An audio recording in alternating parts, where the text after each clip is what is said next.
नमस्कार दोस्तों, jobs kind YouTube channel पर मैं अजय आप सभी का एक बार फिर से स्वागत करता हूं। दोस्तों, आज का हमारा वीडियो पटवारी परीक्षा की तैयारी कैसे करें से संबंधित है।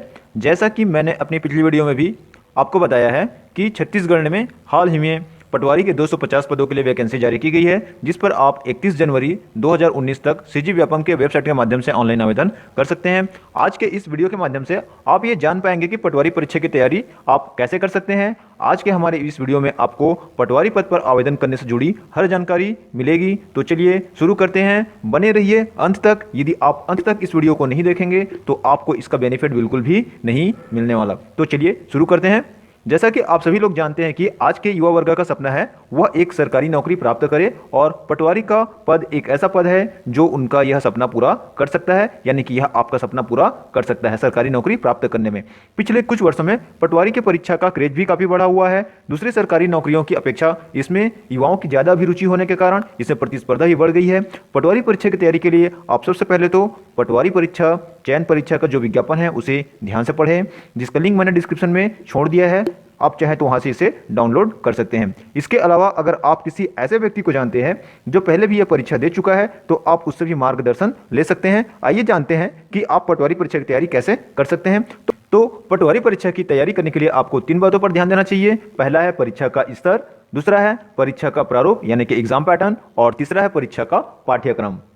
तो पटवारी परीक्षा के उचित तैयारी के लिए आपको परीक्षा का स्तर, एग्जाम पैटर्न और परीक्षा का पाठ्यक्रम क्या रहेगा यह जानना बहुत जरूरी है। तो आइए आपको बताते हैं पटवारी चयन परीक्षा का स्तर क्या है। तो दोस्तों, पटवारी परीक्षा का जो स्तर निर्धारित किया गया है वह 12वीं स्तर का है, यानी कि इस परीक्षा में जो भी प्रश्न पूछे जाएंगे वे सभी 12वीं के स्तर के होंगे। और इस परीक्षा में सम्मिलित होने के लिए जो योग्यता है वह 12वीं पास होने के साथ कंप्यूटर में 1 वर्ष डिप्लोमा होना भी है, यानी कि कोई भी ऐसा व्यक्ति जो कम से कम 12वीं पास हो और जिसके पास कंप्यूटर में कम से कम 1 वर्ष डिप्लोमा हो वह पटवारी भर्ती के लिए आवेदन फॉर्म भर सकता है। जैसा कि मेरे पिछले वीडियो में कुछ लोगों ने मुझे कमेंट कर पूछा था कि हम 12वीं पास हैं परंतु कंप्यूटर डिप्लोमा नहीं है, तो क्या हम पटवारी का फॉर्म भर सकते हैं। तो दोस्तों, इसके लिए मैं आपको यही बताना चाहूंगा कि आप ऑफिशियल नोटिफिकेशन को अच्छे से पढ़ें। उसमें यह लिखा हुआ है कि अभ्यर्थी के पास 12वीं पास सर्टिफिकेट और कंप्यूटर डिप्लोमा होना चाहिए, परंतु ऐसा अभ्यर्थी जो अनुसूचित क्षेत्र के अंतर्गत आता है, यदि उसकी योग्यता 12वीं पास है परंतु उसके पास कंप्यूटर में डिप्लोमा नहीं है और वह इस परीक्षा को उत्तीर्ण कर लेता है, तो अनुसूचित क्षेत्र होने के कारण उसे कंप्यूटर अर्हता प्राप्त करने के लिए 1 वर्ष की समय अवधि प्रदान किया जाएगा। लेकिन यदि आप अनुसूचित क्षेत्र के अंतर्गत नहीं आते हैं तो आपको यह समय अवधि प्रदान नहीं किया जाएगा, यानी कि सामान्य क्षेत्र के अभ्यर्थी जिनके पास कंप्यूटर डिप्लोमा नहीं है वे पटवारी पद के लिए आवेदन नहीं कर सकते हैं। इसी प्रकार कुछ लोगों ने यह भी पूछा था कि हम जिस जिले के स्थानीय निवासी हैं वहां के लिए पद नहीं है, तो क्या हम अन्य जिले से आवेदन फॉर्म भर सकते हैं। तो दोस्तों, इसका जवाब मैं आपको देना चाहूंगा नहीं, क्योंकि विज्ञापन में शुरू में ही आपको बता दिया गया है कि यह भर्ती केवल स्थानीय निवासियों के लिए आयोजित की जाएगी। यदि जिस क्षेत्र के लिए विज्ञापन निकाला गया है वहां के स्थानीय निवासी आप नहीं हैं तो आप आवेदन नहीं कर सकते हैं, क्योंकि ऑनलाइन आवेदन भरने की प्रारंभिक प्रक्रिया में ही आप कट जाएंगे। दूसरी बात यह है कि मान लो आपने रिस्क लेकर आवेदन फॉर्म भर भी दिया है, परीक्षा दिया और आप सफल हो गए, परंतु दस्तावेज सत्यापन के समय जिस जिले के लिए आपका चयन हुआ है वहां का निवास प्रमाण पत्र आपके द्वारा प्रस्तुत नहीं किया जाता है तो भी आप अपात्र घोषित कर दिए जाएंगे। तो इस तरह से आपको परीक्षा का स्तर का भी ध्यान रखना होगा। अब बात करते हैं परीक्षा के प्रारूप यानी कि एग्जाम पैटर्न का। तो हर परीक्षा का अपना एक पैटर्न होता है, इसलिए परीक्षा की तैयारी करने से पहले परीक्षा पैटर्न जरूर देख लेना चाहिए। ऐसा करने से आपको अंदाजा लग जाएगा कि आपका पेपर कैसा आएगा। पैटर्न समझने के बाद पढ़ाई करेंगे तो बहुत सी चीजें आसान हो जाएंगी। तो चलिए देख लेते हैं छत्तीसगढ़ पटवारी चयन परीक्षा 2019 का एग्जाम पैटर्न क्या है। तो छत्तीसगढ़ की बहुचर्चित पटवारी प्रशिक्षण चयन परीक्षा 2019 में कुल 150 प्रश्न होंगे, जिसके लिए कुल 150 अंक निर्धारित रहेंगे और इसकी समय अवधि 3 घंटे की होगी। यह परीक्षा 17 मार्च 2019 को सुबह 10 बजे से 1:15 बजे के बीच आयोजित की जाएगी। इसमें जो प्रश्न होंगे वे सभी वस्तुनिष्ठ प्रकार के होंगे, यानी कि आपको प्रत्येक प्रश्न के लिए कम से कम 4 वैकल्पिक उत्तर दिए जाएंगे, जिनमें से आपको सही उत्तर के गोले को नीले या काले डॉट पेन से गोला करना होगा। दूसरी बात यह है कि इसमें माइनस मार्किंग प्रश्नावली रहेगा जिस पर आपको प्रत्येक सही उत्तर पर 1 अंक प्रदान किए जाएंगे, जबकि गलत उत्तर पर 1/4 अंक काट लिया जाएगा। यानी कि आपके द्वारा यदि 4 प्रश्नों का गलत उत्तर दिया जाता है तो आपके 1 अंक काटे जाएंगे। पटवारी परीक्षा के एग्जाम पैटर्न में कंप्यूटर, हिंदी व्याकरण, अंग्रेजी ग्रामर, गणित, सामान्य ज्ञान, सामान्य मानसिक योग्यता, समसामयिक और छत्तीसगढ़ की सामान्य जानकारी संबंधित प्रश्नों का पेपर होता है। इसमें प्रश्न और अंकों के विभाजन कैसे होता है वो मैं आपको बताता हूं। तो सबसे पहले तो इसमें इसका जो प्रश्न पेपर होता है उसमें 3 भाग होते हैं, जो भाग का, भाग ख और भाग ग में बटा होता है। जो भाग का होता है उसमें कंप्यूटर से संबंधित प्रश्न पूछे जाते हैं और इसमें 20 अंकों के लिए 20 प्रश्न पूछे जाते हैं। इसी तरह भाग ख है, भाग ख में हिंदी व्याकरण, अंग्रेजी ग्रामर और गणित के प्रश्न होते हैं। इसमें हिंदी व्याकरण के 10 अंकों के लिए 10 प्रश्न पूछे जाते हैं। इसी तरह अंग्रेजी ग्रामर के 10 प्रश्न 10 अंकों के लिए पूछे जाते हैं। इसी प्रकार गणित है तो गणित के 30 प्रश्न होते हैं और इसके लिए 30 अंक निर्धारित होते हैं। जो भाग ग है उसमें सामान्य मानसिक योग्यता, सामान्य ज्ञान, समसामयिक और छत्तीसगढ़ की सामान्य जानकारी के प्रश्न होते हैं। इसमें सामान्य मानसिक योग्यता के 15 प्रश्न होते हैं और इसके लिए आपको 15 अंक मिलते हैं। सामान्य ज्ञान में 35 प्रश्न होते हैं और इसमें 35 अंक निर्धारित होते हैं। इसी प्रकार समसामयिक में 15 अंक होते हैं और इसमें 15 प्रश्न पूछे जाते हैं और छत्तीसगढ़ की सामान्य जानकारी में भी 15 अंक निर्धारित होते हैं और इसमें 15 अंक आपको सही उत्तर पर मिलते हैं। इस तरह से आप देख सकते हैं कि ये एग्जाम पैटर्न है और आपको एग्जाम पैटर्न को ध्यान में रखते हुए भी तैयारी करनी चाहिए। अब बात कर लेते हैं एग्जाम सिलेबस की, यानी कि पटवारी परीक्षा में किस प्रकार के टॉपिक से प्रश्न पूछे जाएंगे। तो दोस्तों, छत्तीसगढ़ व्यापम ने पटवारी परीक्षा के लिए सिलेबस जारी कर दी है। आप सीजी व्यापम के वेबसाइट पर जाकर या मेरे वेबसाइट www.jobscan.com पर भी जाकर यह सिलेबस डाउनलोड कर सकते हैं। अब आइए देख लेते हैं कि पटवारी परीक्षा के लिए सिलेबस क्या है और किस किस टॉपिक से प्रश्न पूछे जा सकते हैं। तो जैसा कि आप यहाँ पे स्क्रीन पर देख पा रहे हैं, जो भाग का है इसमें कंप्यूटर संबंधी सामान्य ज्ञान के कुल 20 प्रश्न होंगे और यह 20 अंकों के लिए आयोजित किया जाएगा। आप देख सकते हैं जो कंप्यूटर के जो प्रश्न होंगे वह कौन कौन क्षेत्र से होंगे। तो इसमें पहला है कंप्यूटर का उपयोग, जिसमें आपको कंप्यूटर का उपयोग कहां कहां किया जाता है और किस लिए किया जाता है इसकी जानकारी से संबंधित प्रश्न पूछे जा सकते हैं। दूसरा भाग है इसका कंप्यूटर के प्रमुख भाग, जिसमें आपको CPU, input device, output device की सामान्य जानकारी से संबंधित प्रश्न के उत्तर देने होंगे। प्रिंटर के प्रकार, इंकजेट, लेजरजेट और अन्य प्रकार के जो प्रिंटर होते हैं उनकी जानकारी आपको रखनी चाहिए। इसी प्रकार है ऑपरेटिंग सिस्टम के नाम जैसे कि Windows, MS DOS, common operating system जो है उनके नाम आपको आने चाहिए और उनसे संबंधित जानकारी आपके पास होनी चाहिए। इसी तरह कार्यालय के उपयोग के लिए जो एप्लीकेशन सॉफ्टवेयर होते हैं जैसे कि Microsoft Office, MS Word, MS Excel, ठीक है, पावर पॉइंट इत्यादि की जानकारी भी आपको होनी चाहिए। दस्तावेज किस प्रकार से बनाए जाते हैं, उनके लिए कौन कौन से शॉर्टकट की यूज की जाती है, ठीक है, करने के लिए कौन सा बटन प्रयोग किया जाता है, ये आपको इसके अंतर्गत आने चाहिए। इसी तरह से इंटरनेट के उपयोग से संबंधित भी प्रश्न भी पूछे जाते हैं, जिसमें ईमेल बनाना, डॉक्यूमेंट को सर्च करना, वेबसाइट को सर्फिंग करना और सरकारी विभागों के वेबसाइट की सामान्य जानकारी रखना, ठीक है, इनसे संबंधित भी प्रश्न पूछे जाते हैं। एंटीवायरस का उपयोग है, आप जानते हैं कि आजकल हम मोबाइल या कंप्यूटर प्रयोग करते हैं और उसमें वायरस अधिकतर हमारे फाइलों को नुकसान पहुंचाने का कार्य करते हैं। तो आपको एंटीवायरस के उपयोग की जानकारी भी होनी चाहिए, ठीक है, वो वायरस के कारण हमें कौन कौन से नुकसान हो सकते हैं, इसलिए आपको कंप्यूटर वायरस और मोबाइल वायरस भी आप जानते हैं, ठीक है, तो इसके संबंध में आपको जानकारी रखनी चाहिए। इसी तरह मल्टीमीडिया के उपयोग से संबंधित प्रश्न भी इसमें पूछे जाते हैं, जिसमें ऑडियो, वीडियो और टेक्स्ट का उपयोग करने की सामान्य जानकारी संबंधित होती है। सीडी, डीवीडी से संबंधित सामान्य जानकारी होती है। इसके अलावा जो कंप्यूटर का प्रश्न होता है उसमें सर्च इंजन से संबंधित प्रश्नों को भी रखा जाता है, जिसमें गूगल, ऑल्ट विस्टा, यूट्यूब आदि ऐसे सर्च इंजन हैं जिनसे हम अपनी जानकारियों को जुटाते हैं, तो इसकी भी जानकारी आपको रखनी चाहिए। तरह भाग ख है, इसमें जो पहला खंड है भाग ख का वह हिंदी व्याकरण है और इसमें 10 अंकों के कुल 10 प्रश्न होते हैं और इसमें जो प्रश्न समाहित होते हैं, ठीक है, यानी कि इसके अंतर्गत जो प्रश्न पूछे जाते हैं वो किस स्तर के होते हैं। तो इनमें आपको स्वर, व्यंजन और वर्तनी से संबंधित प्रश्नों को पूछा जा सकता है,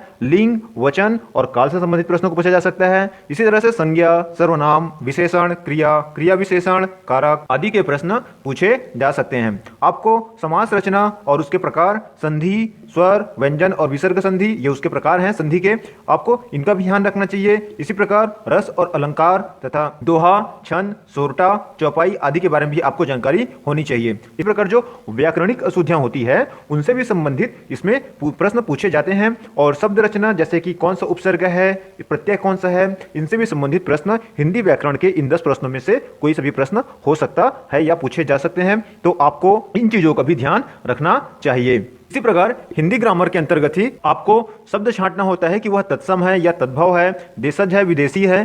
ठीक है, तो इस प्रकार के जो शब्द के प्रकार होते हैं उनसे भी संबंधित प्रश्न पूछे जाते हैं। इसी तरह से पर्यायवाची, विलोमार्थी, अनेकार्थी शब्द, अनेक शब्दों या वाक्यांश के लिए एक शब्द, मुहावरे और लोकोक्तियों से संबंधित प्रश्न भी हिंदी व्याकरण में पूछे जा सकते हैं। तो आपको देख लीजिए जो ये सिलेबस है, ठीक है, इस सिलेबस के अनुसार ही आप अपनी तैयारी करिए। इसी तरह अंग्रेजी है, तो अंग्रेजी का जो खंड रहेगा उसमें कुल 10 प्रश्न होंगे और इसके लिए 10 अंक निर्धारित रहेगा। अंग्रेजी का जो पाठ्यक्रम है, पहला यूनिट जो रहेगा वह इंग्लिश ग्रामर का होगा और इसमें number, gender, articles, pronouns, adjectives, verb, adverb, use of some important conjunction और use of some important preposition संबंधित प्रश्न होंगे। यह नंबर आप जानते हैं, एक वचन, बहुवचन, इसी प्रकार जेंडर है, लिंग है, आर्टिकल, ए इन दी का प्रयोग है।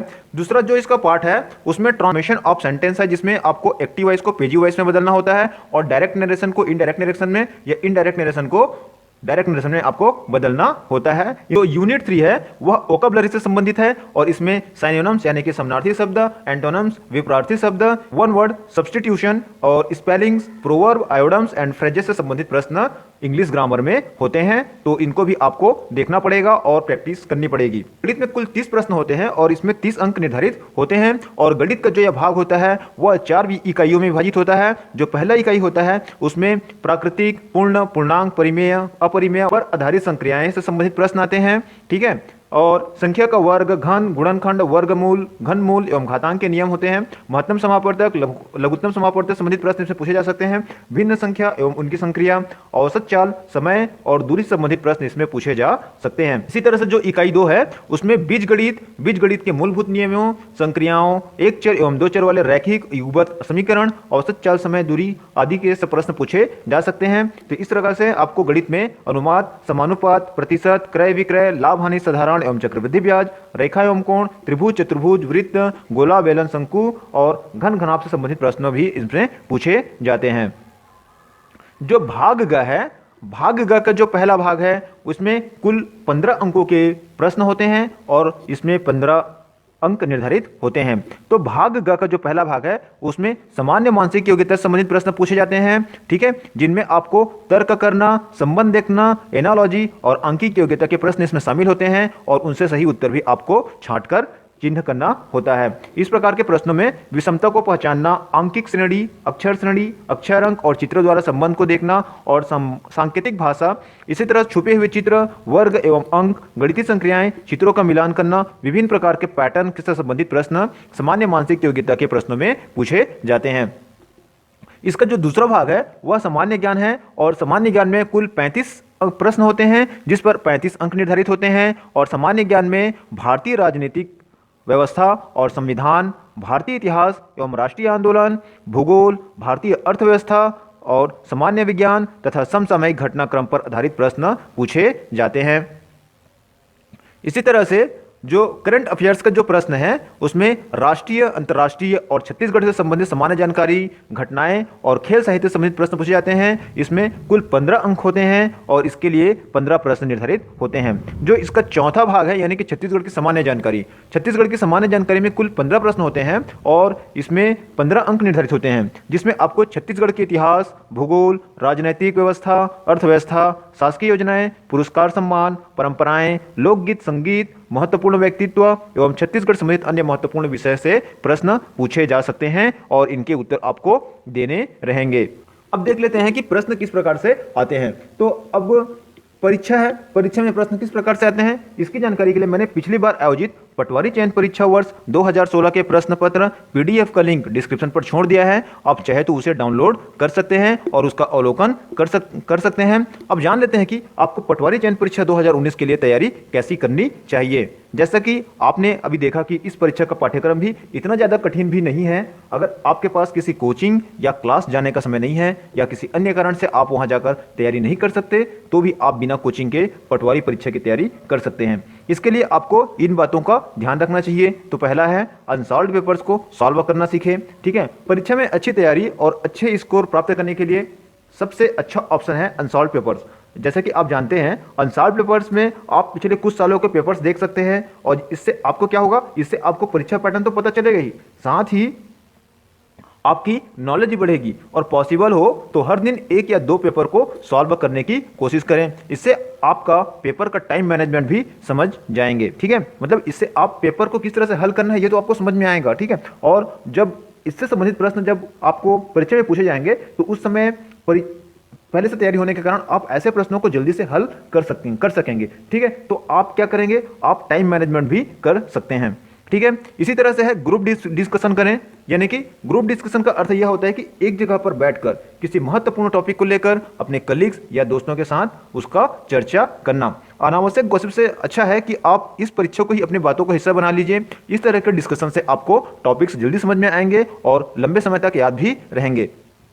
यही नहीं, आपका कॉन्फिडेंस लेवल भी अच्छा रहे। तीसरा पॉइंट रहे हमारा वो है पॉजिटिव रहे, यानी कि परीक्षा की तैयारी करते समय आपको खुद में पॉजिटिविटी बनाए रखनी है और अपने लक्ष्य पर फोकस रखना है। आप यदि थोड़ी सी मेहनत करेंगे और पॉजिटिविटी सोच रखेंगे तो आप बेहतर पढ़ाई कर सकेंगे।